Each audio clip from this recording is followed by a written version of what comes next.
Hello সবাইকে, আশা করছি তোমরা সবাই খুব ভালো আছো, সুস্থ আছো। অনেক দিন পর চলে এলাম আবারও একটা নতুন ভিডিও নিয়ে। তো দিনটা ছিল শিবরাত্রি, আর এই যে দেখো সমস্ত জোগাড় করে রেখে দিয়েছি।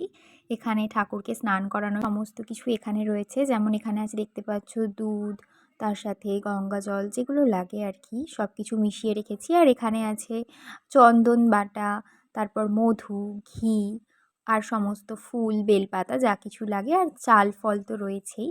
প্রথমে ঘরের ঠাকুরটাকে পুজো করে নেব। এই যে দেখো আমি শাড়ি পরে একদম রেডি হয়ে গেছি, কেমন লাগছে বলবে কিন্তু। আর ঘরের ঠাকুরগুলোকে আগে আমি স্নান করিয়ে নিচ্ছি। দেখো শিবের পুজো আর বেলপাতা ছাড়া তো সেটা একদমই সম্পূর্ণ নয়। আর ধূত্র ফুল থাকলে তো কোনো কথাই নেই। তবে জানো তো টগর ফুল কিন্তু শিব পুজোয় লাগে না, কারণ পুরুষ ফুল দিয়ে পুরুষ পুজো হয় না। আর কিন্তু যেটা মেন জিনিস সেটা হচ্ছে কলা। কলা কিন্তু শিব পুজোয় অবশ্যই লাগে। তো তোমরা চেষ্টা করবে কলাটাকে ঠাকুরের কাছে দেওয়ার। আমি পরে দিয়েছি, সেটার ভিডিওতে আসেনি। এই যে দেখো কলা, আঙুর দিয়েছিলাম, সন্দেশ দিয়েছিলাম, আর ঘরের পুজোটা করে নিলাম। আগে ঘরের পুজো করি, তারপরে আমি মন্দির যাই। আর এই যে দেখো আমার বাড়ি থেকে 2 মিনিট রাস্তা আমাদের মন্দির। এই যে যেখানে দেখছো আমরা জল ঢালবো বলে বসে আছি, এইটা কিন্তু মেন মন্দির না। আসলে আমাদের নতুন শিব মন্দির তৈরি হচ্ছে, কাজ এখনও কিছুটা বাকি রয়েছে, তাই রাধা গোবিন্দের মন্দিরে শিবলিঙ্গটা নিয়ে আসা হয়েছে। আর ওখানেই আমরা জল ঢালছিলাম। তোমাদেরকে রাধা গোবিন্দের মূর্তিটাও দেখিয়ে দিলাম। আর এই যে দেখো আমি, আর ওখানে গিয়ে নতুন বৌদি আর মাসিদের সাথেও দেখা হলো, ওদেরকেও দেখিয়ে দিলাম। আর এই যে দেখো বাকিরা তখন পুজো দিচ্ছিল, আর আমরা তখন ওয়েট করছিলাম ওদের হলে আমরা দেব বলে। আর এই যে আমার শাশুড়ি মা, মা পুজো করে না, মানে ব্রতটা করে না, আমার সাথে মন্দিরে গিয়েছিল। আমরাও অপেক্ষা করছিলাম। তারপরে এই যে দেখো আমিও জল ঢেলে নিলাম। প্রতি সোমবারটা আমি করি, আর শ্রাবণ মাসের সোমবারগুলোও করি, আর শিবরাত্রিটা তো অবশ্যই করি। তোমাদেরকে মন্দির চত্বরটা একটু ঘুরিয়ে দেখিয়ে দিলাম, দেখো চারপাশটা। আর এই যে পুজো দেওয়া হয়ে গেছে, আমরা বাড়ি চলে যাচ্ছিলাম।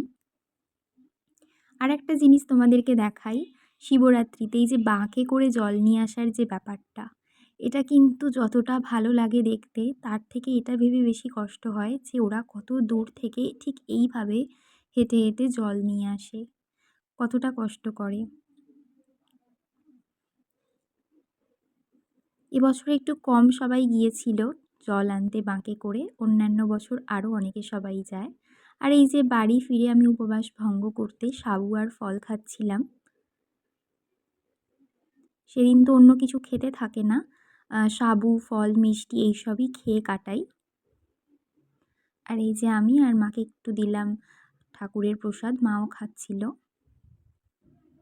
তারপরে সন্ধ্যাবেলায় আমাদের এখানে অনুষ্ঠান হয় শিবরাত্রির উপলক্ষে, তো ওখানেই যাচ্ছিলাম।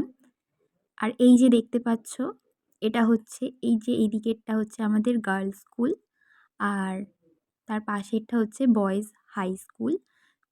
আমাদের অনেক ছোটোবেলার স্মৃতি জড়িয়ে রয়েছে এই চারপাশ জুড়ে। আর স্কুলেরই পিছন মাঠে হচ্ছিল অনুষ্ঠানটা, ওখানেই যাচ্ছিলাম। আর এই যে দেখো মা তো খুব বেশি এক্সাইটেড আজকে, কারণ আজকে এসেছিল অনুরাগের ছোঁয়া সিরিয়ালের অভিনেত্রী দীপা। তাকে দেখতেই এসেছে বেশিরভাগ মানুষ। আমি সেভাবে সিরিয়ালটা দেখি না, কিন্তু আমি চিনি, কারণ সিরিয়ালটা এতই সবার মুখে শুনেছি, আর আমি চিনিও সেই সূত্রে দীপাকে। আর এই যে দেখো আমরা সবাই প্রোগ্রাম দেখতে বসে গেছি। আর এই যে আমার ননদ, ওরাও এসেছিল। তো আমরা সবাই মিলে বসে এনজয় করছিলাম প্রোগ্রাম।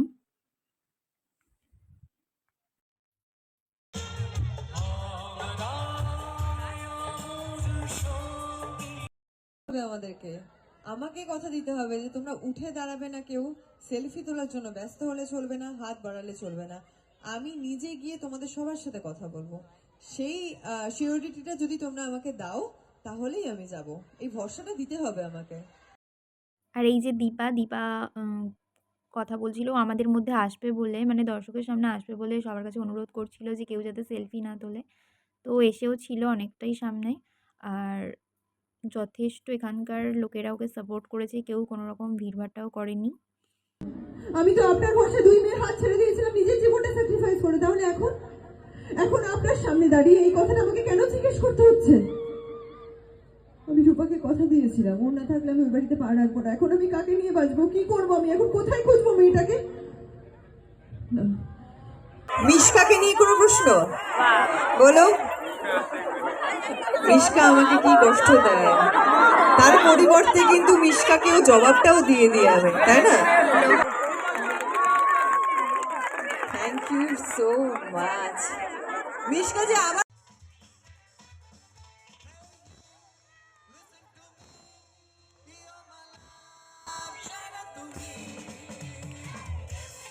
সেদিনের অনুষ্ঠানটা খুব সুন্দর হয়েছিল, আমরা অনেক রাত পর্যন্ত অনুষ্ঠান দেখি। আর এই যে দেখো ডান্স হচ্ছিল ওখানে, যেহেতু ভলিউমটা একটু বেশিই ছিল সেজন্য আমি ডান্সের সংটা অ্যাড করলাম না, যেহেতু কপিরাইটের একটা ব্যাপার থাকে, তো তোমরা তো জানোই সেটা। তো আমার ভিডিওগুলো কেমন লাগছে অবশ্যই কমেন্ট করে জানিও। আর তোমরা শিবরাত্রিতে কে কীভাবে কাটিয়েছো, তোমরা কে কে শিবরাত্রি করলে সেটাও জানাতে পারো। আর দেখা হচ্ছে আমার নেক্সট কোনো ভিডিওয়ে। If you like my video please do like, comment, share and subscribe.